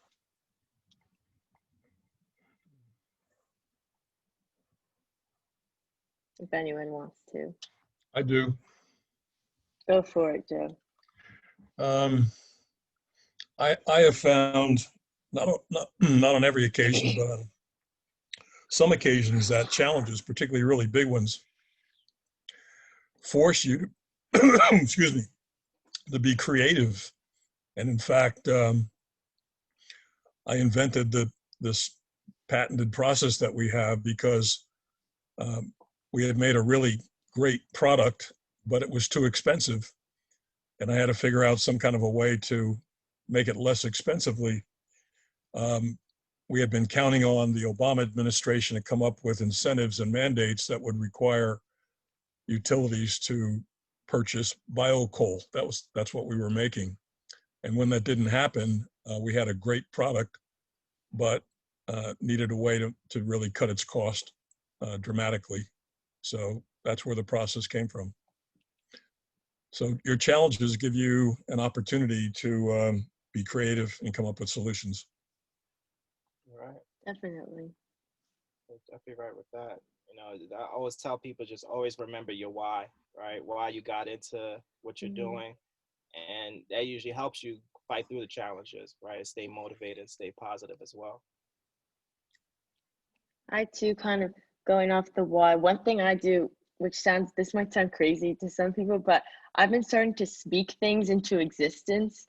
Because I used to, like, when I would have problems or if I had to do something the next day, then I was like, oh, I don't want to do this. Instead of just writing it down to check it off the next day, I would say to myself the night before, tomorrow I will go into this meeting and I will accomplish X. Instead of saying, oh, I have to meet tomorrow at 2:00 with my teacher, I would kind of frame it as, tomorrow I'm meeting and I will accomplish this in that meeting. And kind of speaking it into existence helped me to keep a positive mindset. I would say one thing too that's been big for me personally is like I do like a 5-minute journal every morning, and like kind of like the savers kind of framework that you were talking about, Emmaus. Like I think at the end of the day, establishing some type of routine that works for you. I think like mornings are huge. My team knows that I like to sleep in. Our entire team, besides myself, are a bunch of early risers, and I tend to sleep in. So mornings are definitely an area where I want to get better at being more productive.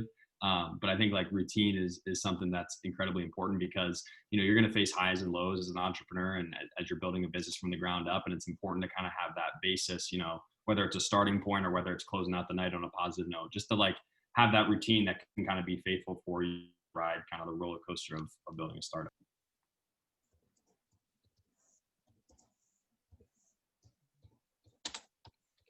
I'll stop sharing. Thank you. I think seems like it's 8:30. Thank you. Thanks, you guys. That was awesome. Claps all around to all of our presenters. It's really great to hear from everybody. Really fun to learn from you. And the thing I'm taking away from Mindset is I noticed that, Emmaus, I didn't know you were an athlete or that you worked out every morning 45 minutes. And I know already that Maria is. And so I'm just learning a little lesson there about both of you guys, really into mindset, really positive and effective people, and also making sure to move every day. And especially, of course, now in the pandemic, we're so cooped up. It's such an important part of staying positive and making things happen. Yeah, and Alejandro is very good at soccer. I understand he plays a lot of soccer at a very high level. So just really great to have a bunch of athletes in the room. Yeah, and he's not the only one, though. There's, like, for example, Mayo, I know, is an athlete as well. And I'm sure a lot of you and I don't even know about it. So maybe we'll hear more in the Wednesdays to come.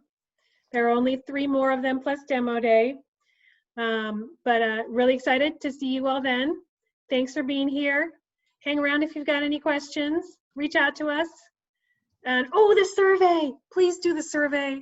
Mauricio, thank you. Folks, before you guys go, check in your chat box and look at that survey there. Do us a big favor and fill it out. It takes like more than 5 minutes. It gives us a lot of help. If you do, please do so. And look forward to seeing your results. That's our final request. Click on into that survey and feel free at that point to click off and say goodbye. Nice to see you guys. Thanks for everything. Happy New Year.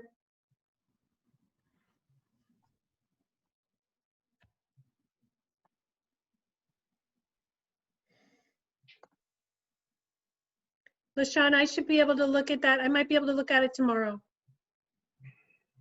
Okay, great. Thank Okay. you. Yep. And Wendy, I had another quick question for Sure.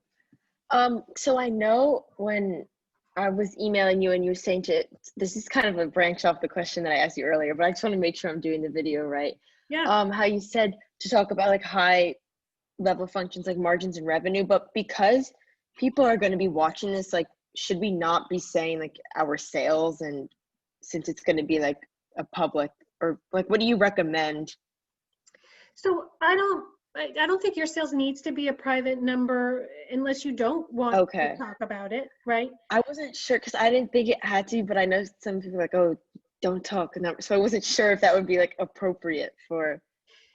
Maria, I'd say like if you think it's Mhm. important, if it's something you're Yeah. proud of, especially if there's sort of like a storyline to it, if you want to be like, Yeah.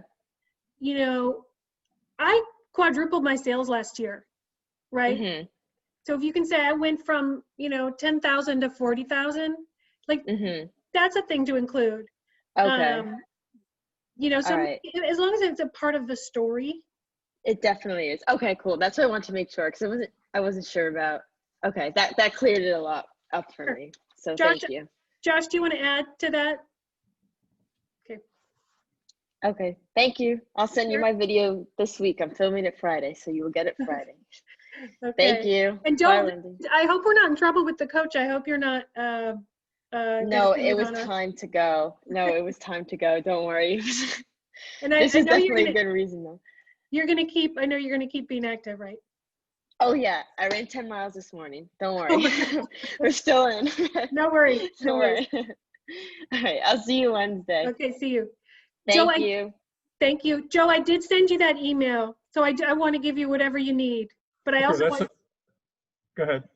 yeah, well, I also want you to know that it is there on the Aspire too. But I Okay. got you that note. Is there a time that we could talk tomorrow about the earlier email that I sent to you today? Probably. Let me take a look real quick. My calendar. Yeah, I could do, can you do 10 a.m. or I 10:30? can. Okay. 10's better, but All right. 10 o'clock. Do you want to do Zoom or do you want to do a phone call? I mean, a call's good. Okay. Do you have my number? I'll send you an email with my number and an appointment. Okay. And you can do a Zoom if you want. I mean, it's whatever you would like to do, I'd be glad to do. You know what? I kind of, these days I like phone. Okay. You know what I mean? Yeah, whatever. Yeah. One other question I had was related to the topic that we're going to discuss tomorrow. Okay. I noticed that this entrepreneur was connected to another faculty member at Loyola. Right. And it raised the question for me, and I started to ask it this way, but is there a listing of various types of activities and programs at Loyola that entrepreneurs should be aware of? It seems like there might be more than 2 or 3 types of resources available at the university that would be helpful to know about, if I'm understanding correctly. So you're looking at the folks who have access to all that. I mean, I don't know what every professor's doing, but in terms of what's going on with innovation entrepreneurship, Mauricio, Josh, and I are the ones who who tend to be involved on it. Well, the company that the 2 sister entrepreneurs that I would like to talk to or get to know, I have no way to try to find them, but they are working with another faculty member. Yeah. And I'm not sure if it's international business or something like that, but I guess Yeah. my curiosity was to be as fully aware as possible of the various entrepreneurial assets at the university. Yeah. And so, I think we know most of the assets now. As to like what every faculty member is doing research on, Josh, I don't think that is something that the school tracks, but tell me if I'm wrong. Well, not generally in terms of having a data dump where we could, provide you a little scroll list. But Joe, if you had a specific, ask, whether it's on the science side or the entrepreneurial side, I certainly can take a look at that and then see if I can connect you to somebody. Okay, well, okay. Basically, Joe, like we're your gatekeepers, Yeah. and we will like open up any doors that we can. But there isn't there isn't a database necessarily. There was I was contacted through this program by a gentleman who said there were students that were going to work on my website, but I don't think either I messed up and didn't connect properly, but I haven't heard on that. Do you know where that stands? Yeah, so for that you need to talk to Loyola Consulting Group. And did you ever reach out to them, or you didn't do that yet? Well, we had a conversation on the last call, I think, or the call before last, and they said they were going to get back to me, but I haven't heard anything. Okay, well, I can certainly follow up with them. They've been on break, so even though the rest of us don't get a break, that kind of life goes on break for the students a lot of the time. Yeah, in fact, I thought the assistance was going to come during the break. That's what. Okay. Maybe I goofed up there. Well, I'm happy to follow up with them. They're great. They're great students, but they're 20. So let's find out. Let's find out what happened with that. Thank you very much. Yeah, happy to follow up. And anything else on your mind, and also anything that comes to mind, we can talk about tomorrow. Okay, at 10. Yep. Fantastic. Thank you. Thank you. See you soon. Marissa, do you want to turn off recording for me? Can you do that?